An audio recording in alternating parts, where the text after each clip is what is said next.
Thank you very much for that. Let's put our hands together for him. And so we're about to get into the business of the day, and we're going to talk about the role of airline operations and the career opportunities in the aviation industry. And we have no other person than Mr. Adewale Sonny, who is the station manager of Lufthansa Airways, Lagos, Nigeria. Let's put our hands together for him.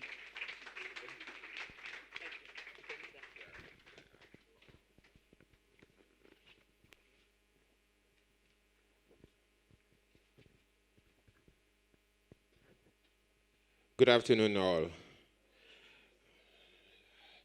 I have to say good afternoon to distinguished high-table colleagues here.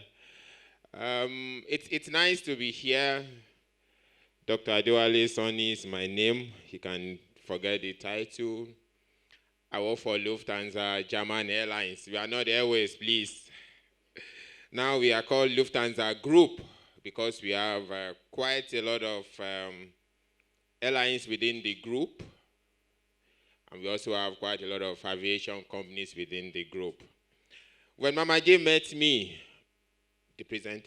when Mama J met me, she explained the idea, and I'm really, really delighted to see someone picking up this idea in the industry for us to groom or have very young Nigerians to come into the industry.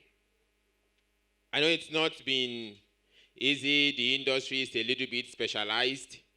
When I heard the comedian, he said you want to be a pilot, or you have to be a crew, or you want to be a medical doctor, you forgot completely that some people work at this airport. So what I will do, because of the time that I've been given, is to give a very short explanation of few things, because she told me the audience will be secondary school people. So I'll just brief bit by bit, then I'll go specifically to airlines. I've been in the business for almost 30 years, so I can tell you my experience, what the job entails, what I do, and what I've been doing since then. So, you want to have a career in aviation. Let's start with the meaning. Aviation itself is under transportation. When I went to University of Lagos to have a master degree in transportation planning, I looked at the course, all the courses we're supposed to have. I only saw one in aviation. Then I went to meet my professor. I said, how come we have just one course for the whole period of 18 months? He said to me, do you have anyone to teach any of the other courses? And I said, yes, I will personally take some of the courses. He said, well, you can't be a student and also be the teacher. But at the end of the day, I was able to at least take some of these courses with the university. I'll start with the meaning. Next slide. Okay. Let's look at the points that we have here. Number one, briefly, I will do general aviation, corporate aviation. I'll do military aviation. I don't know if you can see them a little bit. I'll do what private jet helicopter business is, cockpit, cabin, aerospace, aeronautics. Ground operations is my job. This is what I do. What is cargo business? What do you do in brief? I'm sure nobody talks about fueling. Fueling is also part of aviation. Fueling, we call it aviation fuel. Jet A1 is different from the normal gas or petrol that you use.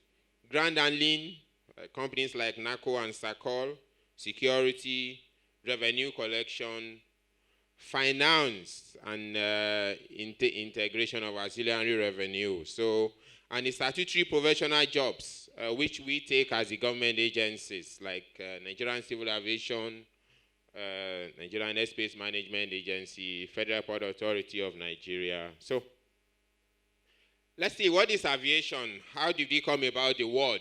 I would like to briefly explain because I know we don't have a lot of experts. Apart from the colleagues, you are just coming, some are coming in here for the first time and hearing of aviation. Aviation comes from a Latin word called avis, which is bird. That means if you detach avi from tion, you will realize it will give you the business of flying. And that is the meaning of aviation. That's why we came about aeronautics, aerospace, and the rest. Let's go to civil aviation in Nigeria. When did we actually start this business in Nigeria? Civil aviation in Nigeria started in 1925. That was the first flight we had in Kano. And then the first airline that was here was in Imperial Airways that actually started in 1935. Between London and Nigeria, that was where we started. The real aviation, the first flight was in 1925, but the real business of transporting passengers for revenue started in 1935. So what do we call general aviation? General aviation means scheduled air services and also non-scheduled air services. And a lot of flights, people fly to Abuja. When a flight is scheduled, for instance, you know when the flight will depart, and you know when the flight will possibly arrive in Abuja, or people fly international, flying to Europe. Their planned times, that means scheduled time of departure, scheduled time of arrival, those ones are part of general aviation. But some, you have to request for them. They are not scheduled. They have, they can change their planned times based on circumstances or certain conditions. But both of them are under general aviation. We have military aviation, that means people in the military. We understand this. Maybe if you have time, you can go through. Helicopter aviation or private jets is on the right. Does anyone know where our private jet area is here? Can you mention one company that is in private jet? Do you know? It would be nice. Do you know any? Yeah, very good. EQ Jet. Okay, can you please give a round of applause? Very good. A private jet means if I want to go to Abuja, I can call someone and say, now I need to be in Abuja by 4 p.m. Can you arrange a private jet for me? So that is also part of the business. So you can also, you can be a pilot on a private jet, a pilot also on a commercial aircraft. Just because you are young, I would like to separate different aircrafts that we have. For business, we have what we call wide-body aircrafts and narrow-body aircrafts. Narrow-body aircrafts are those aircrafts that we have that has a single aisles. When you enter the aircraft, it's just single, you know, like CRJ, just go down. Most of them don't have containers. I don't know how many of you understands that. But wide-body aircraft like 330, 747, 380, those are very, very wide aircraft. Okay, those ones we have, we use containers. So let's go to cockpit and cabin crew. I've seen a lot of people call me, I want to become a crew with Lufthansa. What do I need to do? I said, okay. It's a nice idea. You can, of course, but these are the requirements. You can either be a cockpit crew or a cabin crew. So what do you need to become a cockpit crew? What do you need to become a cabin crew? I think you can go online and check. However, cabin crew is a short-term knowledge training job, but cockpit crew is a very long-time knowledge training job. This means it takes longer time, minimum of 2 years, no matter the school that you attend. Do you want 1 year? Are you serious?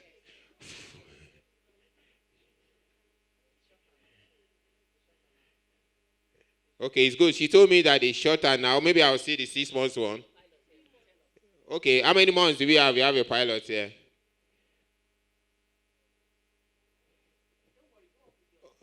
Okay, all right, okay. Let's just see.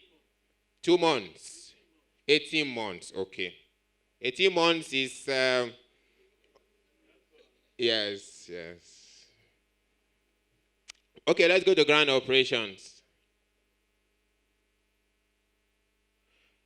Okay, for us who are in ground operations, we are the people who actually take care of the passengers themselves. Ground operations has to do with people who are responsible for check-in. That means when you get to the airport, you want to fly. I'll do a very simple scenario that you want to fly, for instance, on Lufthansa, to Germany or to the States, to any carrier. We start this with profiling. That means you go to the check-in counter. They check if you have the correct and valid passport. They check if you have the correct and valid visa. Then from there, you go to check-in counter where you are accepted on the flight. You check your seat. You are happy with the seat. Then they accept your bags, maybe 2 or 3 bags or 1, depends on what you have. Then you go through the screening. We also do our profiling at the gates. The whole process of making sure that the flight is within or arrives and departs within the scheduled time is called ground operations. That is where you have the station management or the station manager who is responsible for the station. For each airline, they have a lead person, and the lead person is the station manager. He oversees the job of the airlines and also the servicing companies, security and ground handling, cargo, and the rest. What do you need to, for instance, join the airline business and become a ground ops person?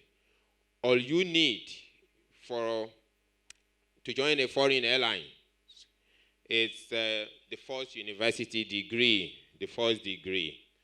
And then the airline takes you through different trainings. For me, I can tell you, when I joined, I was on training for 2 years. The training is called Talent in Sales and Station. You have to do it for 2 years. That they will train you on sales, then you on. Thank you. They train you on what you have to do, and then you grow from there, from agent to supervisor, duty manager, then you go straight to become the station manager if you are lucky to be in that position, really. So let's go quickly to cargo. You can also have a career in cargo. We have cargo managers. We have cargo logistics. Logistics is part of our job. In the aviation business, we have our professional body, which is called Chartered Institute of Logistics and Transport. For colleagues who are here, we have our meeting here, and I'm the chairman of the aviation chapter for Lagos. So please, if you have colleagues who want to join, contact me. I'll be very happy. Okay, let's look at aviation fueling. Also, you can have your profession. You can work with a fueling company. It is still part of this business. It is part of the servicing business that you can also work with. So you can have a career. You mustn't just go to one section, but you can start a profession. We have head of marketing for fuel. We have the head of operations. We have the technical managers. And fueling, I know, is a very specific and technical job. So if you want to do this, you need to be you should have studied engineering majorly, or mathematics, or geography. That will really fit in for you. Ground handling. We have major 2 ground handling companies here. I know we have like 2 more. We have NACO and we have SACOL. I know we have NACO Aviance, yes. I know we have another company, but these are the 2 major ones. These are the ones you see. How many of you know NACO Junction? Very good. So we know NACO. These are the people that are responsible for offloading of the aircraft, checking of passengers, handling of mail, pure logistics of the aircraft. So if we don't have them, we can't depart the aircraft. So let's go to aviation security. Aviation security is also part of aviation. This is why we say aviation security. It is not, it is very specific because we have certain things that we need to do. We have international body that regulates what we do in aviation security. It is not just security. Some of you who will study accounting, finance, you can also come into the business. It's the same thing, just a little bit of a different specifics for aircraft finance or ground ops finance and what we do. So let's go to the last slide, sir. Statutory jobs.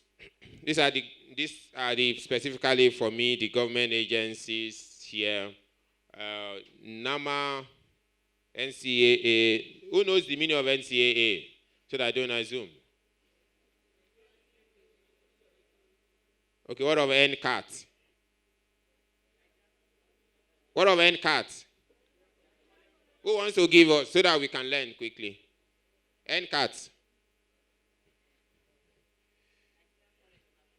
Yeah, Nigerian College of Aviation Technology. We practically have 5, and also we have Nigerian Meteorological Agency. So those are the 5 agencies. You can also join them in different fields, depends on what you have studied in school. The only question I know, some people will ask me, do we have aviation schools? Yes, we have. We have quite a lot of aviation schools here. And after first degree, we have some universities in Nigeria with second degrees also that you can go and then further your education and come into the business.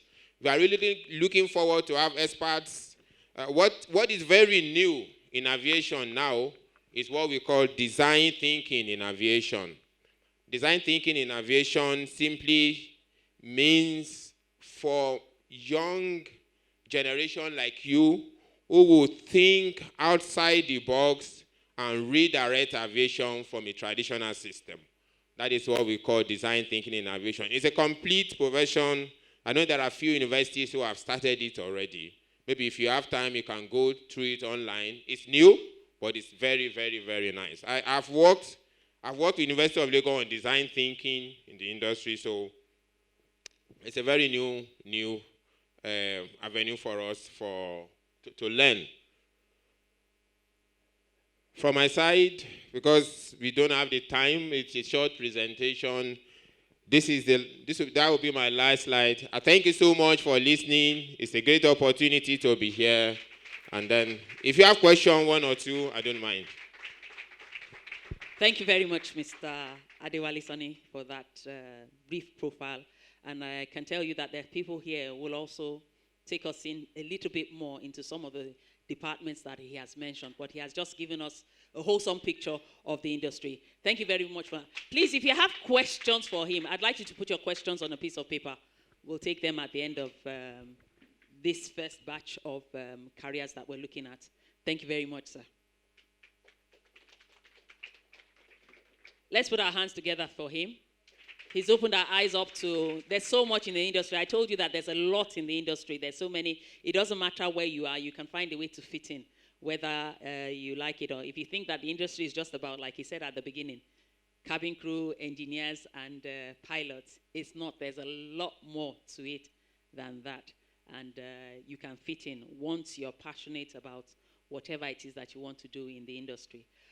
We're going into our next talk, and I'm going to invite someone to talk about an area that we don't really talk so much about, or an area that is very, very quiet, but probably one of the most important aspects of the industry. And he's going to take the role of airworthiness in airline operations and the related career opportunities. And the person to do justice to this morning is no other person than Engineer Knock. That's what we call him. His name is Ibrahim Knock, but we call him Engineer Knock. You're welcome, sir.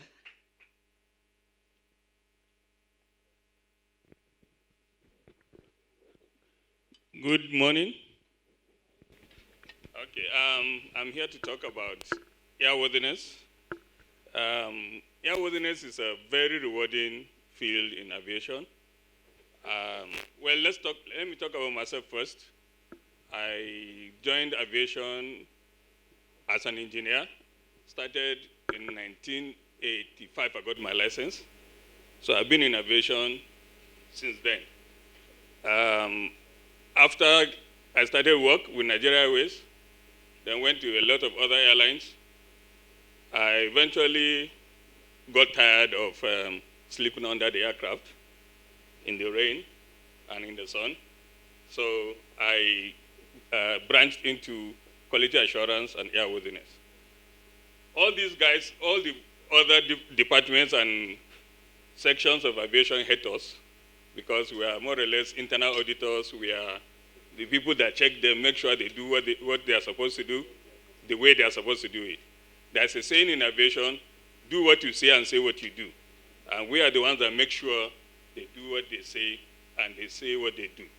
So if, for example, you have a manual that you've written that this is the procedure we will take in checking in passengers when they come to the airport, it is our duty to make sure that the station manager adheres to what he has written, that this is the way he will do it, even if it is inconvenient. So because we check them, they don't like us. So airworthiness is about standards and procedures, making sure that all the standards as set by regulators or agencies are adhered to. And the good thing about airworthiness is that it enables you, it lets you learn about every part of aviation. You will know about pilots, you will know about engineering, you will know about station managers, accountants, everybody, because you regulate them. And if you don't know what they do or what they are supposed to do, then how do you regulate them? So it entails a lot of reading, but it's very rewarding also, as I said, because it allows you to learn about every aspect of the industry. If a typical example, somebody comes up to you and says, I want to buy an aircraft. I want to set up an airline. It is your job as an airworthiness person or as a quality assurance person to make sure, first of all, that airplane he wants to buy. Nigeria says you can't bring in an aircraft that is older than 22 years old. So it is your duty to make sure that your boss does not buy an aircraft that is more than 22 years old. It is your duty to look at all the documents, the history from the day the aircraft was manufactured to the day your boss wants to buy it. Look at the history, ensure that all the documents are correct. First of all the documents required are there. Also make sure that the parts of the aircraft, because every part of the aircraft has a life. For example, the landing gears, they tell you every 10 years you must overhaul them. So you look at it, your boss wants to buy an aircraft. Is the landing gear going to expire next month? It's a lot of money to overhaul landing gears. So you tell your boss, this aircraft you want to buy, ask the person selling it to you to use his own money and overhaul this landing gear before you buy it, or else you are going to incur a lot of cost. So these are some of the things you will do as an airworthiness person.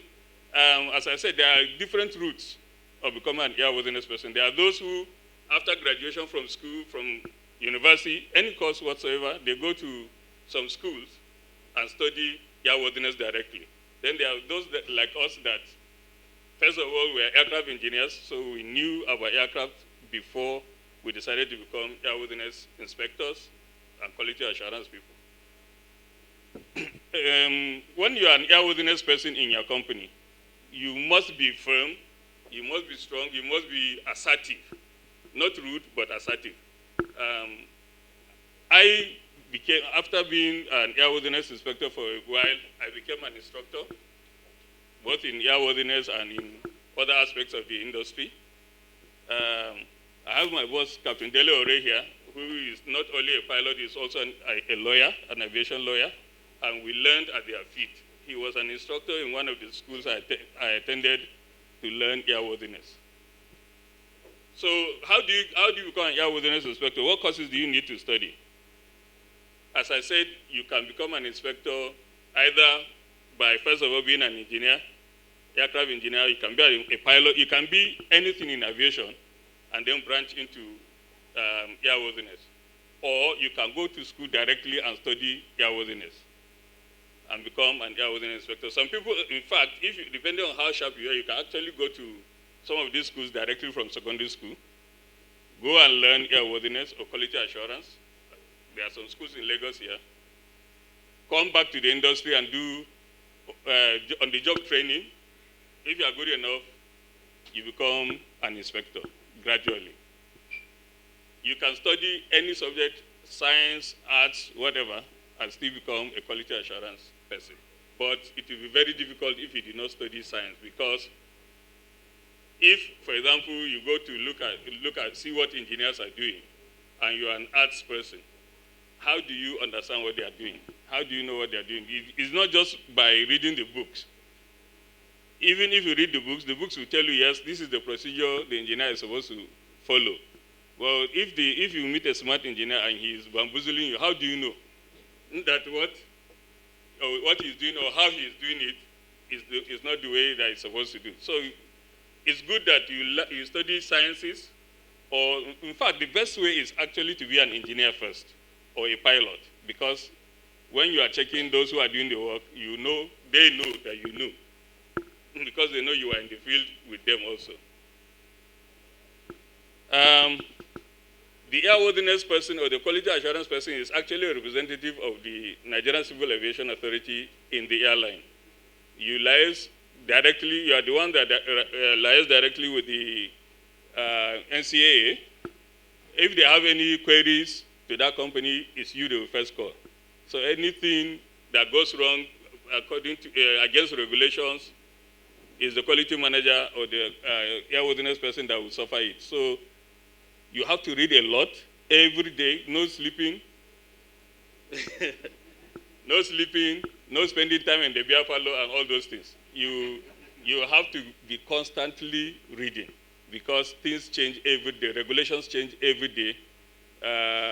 Manufacturers will bring out what we call airworthiness directives, service bulletins, so things have changed. Tomorrow when you go to the hangar or to the airfield where they are working, you are supposed to ask, for example, if you see an engineer working, you ask him where is the manual against which you are doing this job.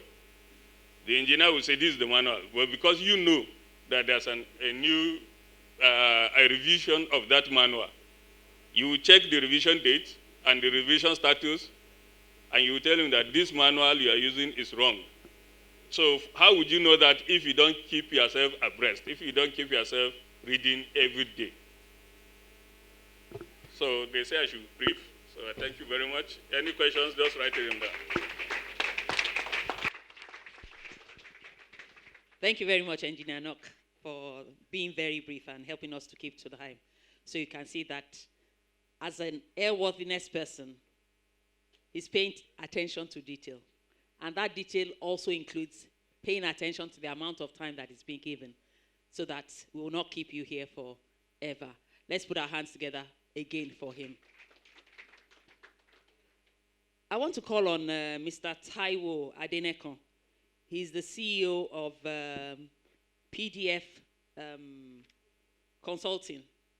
He has something briefly to share with us on airline operations. And so let's put our hands together for him as he comes forward.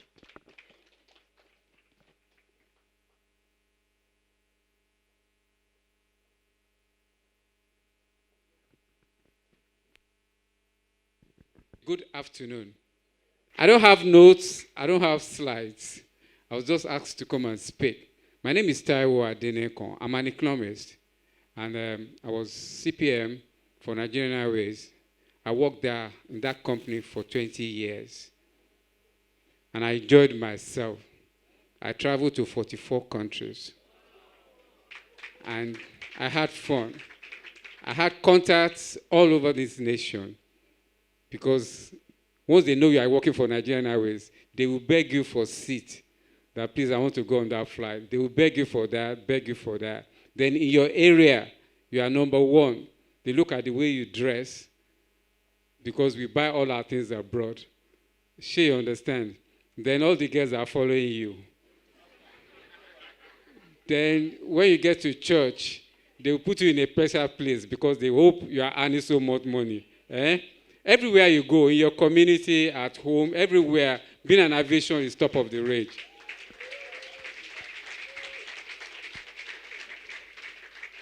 So this afternoon, I don't have a prepared speech, but we're going to work together. We're going to interact. Then we get where to where. Like I told you, I'm an economist. I trained in IFE. It's the only university in the world. And thank you very much. So you're going to talk to me, and I'm going to talk to you. All right? How many of us have entered the aircraft before?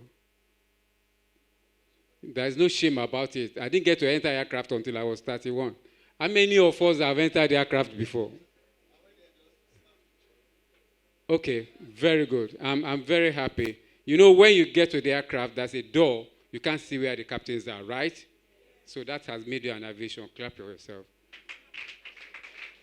Because if you tell me that you see the captain, except in the helicopters, you are telling lies. You can't see them. Abi? Okay, fine now. Now, coming into career development is a very good area. Like I said, like I was told, Mr. Sony told us, you don't have to be a pilot. You don't have to be an engineer. You have to be a controller. There are so many opportunities in that. I'm an economist. I don't even know. The first time I was in the cockpit, I thought there is road there. There is no road in the air. Those boys were just gisting, and I was gisting with them because the aircraft is on autopilot. I'm a bloody economist. I don't have business there. But what do I do as an economist in an airline? All I do is planning. They call it corporate planning. Fleet planning. Which type of aircraft are you going to buy? Where is this aircraft better than this? Route planning. How many minutes will it take you from Lagos to Port Harcourt, from Lagos to London, from Lagos to New York? Where are some captains burning 14 hours of fuel? 14 hours in what others are making at 12 hours. What is the effect of weather on a flight? So many things. Once the captain says, close my door, that flight is ready to go. Once the captains enter the cockpit and he saw any red light, he will carry his bag and go away. Why? Safety is number one. Out of all the sectors in this world, call it computer, call it politics, call it engineering, aviation remains the most regulated. The most regulated. One captain, one first officer, sitting in an aircraft, 120 passengers. Any wrong decision, everybody is gone.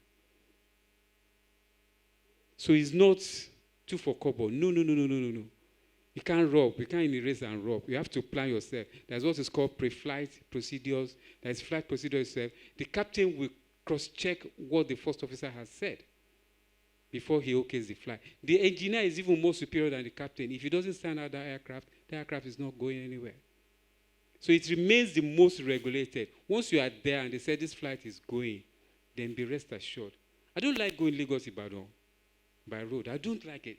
That's the worst thing that ever happened to me in life. I prefer flying. I just shut my eyes. I knew the captain. The captain doesn't want to die. The first officer, they don't want to die. They're human beings like you. They're fathers like us.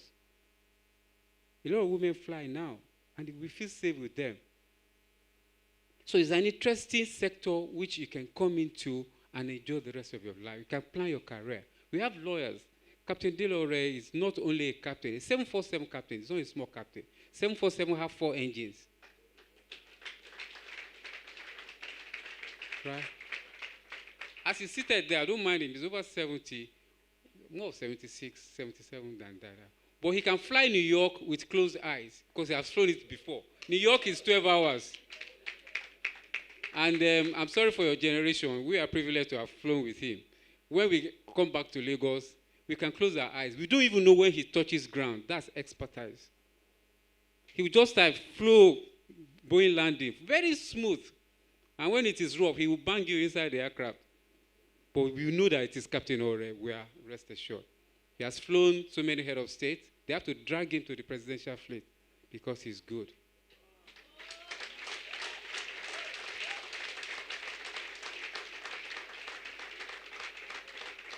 So if I were you, at the end of this session, make sure he signs on your shirt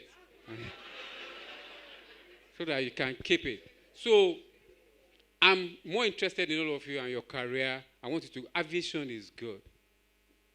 If you're a lawyer, you can still come to aviation. That's what is called LLM Air Law. Right, sir?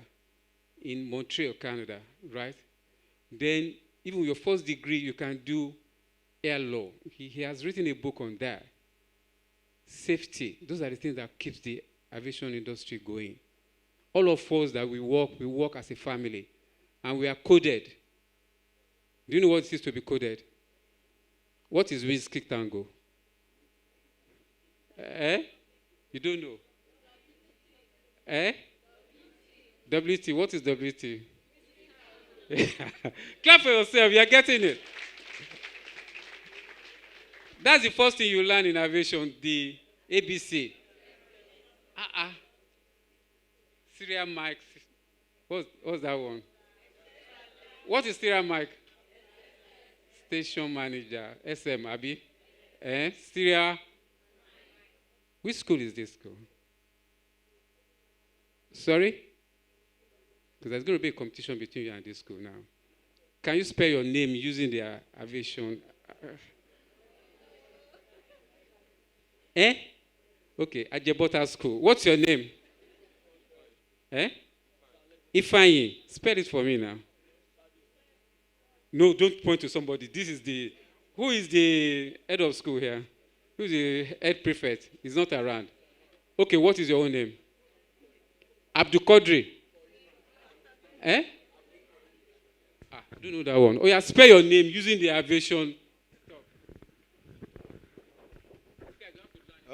Tango, Alpha, Tango uniform, November, the Whiskey, Alpha, Sierra, and Echo. Then high school, then that is Hotel India.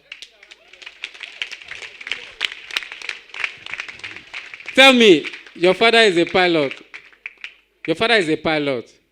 Then how did you learn all this? Oh, how about your physics? Okay. Maths, further maths, your physics, take a course in geography. Zara is waiting for you, 15 million. If you come with 6 A's or 8 A's, which state are you from? Ogun State. Dakwabedu, we'll beg him so that he can pay 50% of your money. You're going to be a good pilot. Put your hands together for him. So, I won't talk too much. I can talk a lot. I like talking. Catering is also part of aviation. In-flight food. That food you eat inside the aircraft, it has a certain degree. When it's on ground, it is when it gets up, it's go to the galley, and then they warm it up to the edible. Then all kind of wines are there, from champagne to palm wine. Whatever you want, you can be there. Then we have different classes inside the aircraft. We have the first class, the business class, the premium economy, and the economic class. Every other thing like engineering, that piloting, you've been told, I don't need to do that, but there are certain areas we think we should look at. I've told you what an economist do in an airline. We have technologists, we have catering people, we have ground handling people. It's a family. It's a family. We all work together. I'll tell you one of my worst experience. Even as an economist, I was posted to the kitchen, the catering department. And one morning, we have what is called flagship flight, Lagos Abuja, 7 a.m. on Mondays. We have ministers, everybody must go. So if any flight doesn't go that week, that one must go. It's called a flagship. We don't have private jets that time. On this particular day, I resumed at 4 a.m. because I must service that aircraft, right? And when it is 6:45, Central Control called me that, sorry, I'm delaying their flight. I said, it's not 7 o'clock yet now. Why am I delaying it? They said, there is one tin of Nescafe missing. It's not funny. One tin of Nescafe. It shows you what it takes on a flight. That particular tin of Nescafe is actually for the crew, not the passengers. But I have 120 passengers paying 5,000 naira each, and I've catered for them. Now, the crew are making noise that they are human beings too now. They need Nescafe. So me, I now misbehaved. I said, well, that Nescafe, I will not supply it. But I dare that flight must not be delayed. And there's nothing hidden in aviation. If you're on radio, everybody's on radio. Your MD, your directors, everybody. So they're all watching how me and that captain will solve ourselves that morning. And I was ready to leave Nigerian Airways because of that incident. But that's the risk of the job. Who is more important? Your customers. If they don't buy tickets, I don't get paid. Same with the fuel people. Everybody is one way or the other important. They said I should go away. It's okay.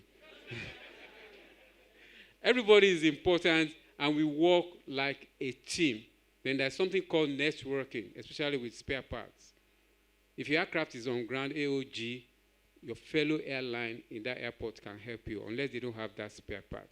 So everything is open your mind. Whatever you want to do for your first degree, go ahead. There's a space for you in the aviation industry. You will look finer than what you are looking now. You wear perfumes. Thank you so much. Thank you very much, sir. I'm sure you really enjoyed that session. And you can see that he's opened our eyes to even catering. I'm sure you didn't think about that. Some of you love to cook. And Nigerians love to eat local food when they are flying. And all these are local delicacies. I started flying with a company called ADC when I started flying. And ADC used to serve for the Calabar people here on Sundays. Go and ask anyone. They used to serve Ekman. I am telling you. We used to serve. Go and ask anybody. Sundays, we used to serve meals. So this one that they are serving snacks, we used to serve it. These days, cabin crew don't work. I tell you, they don't work. Come and see work. We will serve in 45, 50 minutes to Calabar, Port Harcourt. We serve meals. Go and ask. So catering is very, very key, not snacks. These snacks and all these boxes that they give out, it is put in a tray. Everything is put in with fruits, full, like you're traveling business class to Abuja. That's what we used to do then. So catering is also very key, just like he's talked. He's an economist, and, one of the things I've noticed is that every penny that is spent is costed in aviation. So your accountant, you can fit in. I keep on saying there's no field that cannot fit into this industry. So we're going to quickly do something. I have one question here. If you have your questions, you can give them to the ushers and we'll take them. I have one question here. And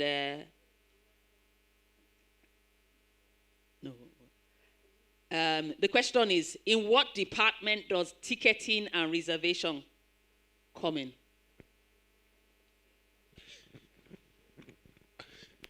Okay, ticketing and reservation is under ground operations. And then that is also a department on its own. Yes, for us in a big carrier, I don't know, maybe because we also have my colleagues here. All airlines, yes, for us. Okay. Sorry? Not ground operations, airport services. Okay. Okay, ground operations for okay, let me just explain to you so that it depends. Let me explain to you. Yes. Yes. There are for the airline business. For us, there are different parts of the business. It's either you are in the sales, okay, or you are in operations, which we call ground operations now, or you can be in the catering, or you can be in engineering. For ticketing and reservation, it is under sales. Sales, this is why when you go to head office, you see ticketing and reservations office. However, also, we have ticketing and reservations at the airport. So, some airlines match them together and tell you it's the same department. For sales, for multinationals, they are different. It means for us, at the head office here, we have ticketing and reservations department, which is under sales, and also under the airport operations, which we call ground operations. We also have ticketing and reservations. So what do you need to do? What do you need to become? It's first degree, and then you can do the training on ticketing and reservations. That's all. You asked me about ground operations. If you don't mind, can I explain? Okay. Ground operation is airport service. It's basic operations. It depends on the carrier. It depends. Some coin the word separately. Some can tell you I'm in operations. Some can tell you I'm in sales. I mean, this for us, airport operations is called our own grand operations, which has to do with complete station management. This is what it entails. So I don't know, maybe we have different design for different carriers. Really. Thank you very much. Thank you very much. Before we go into, I have some more questions here, but before we go into the questions, I just wanted to acknowledge the presence of a couple of people that have joined us.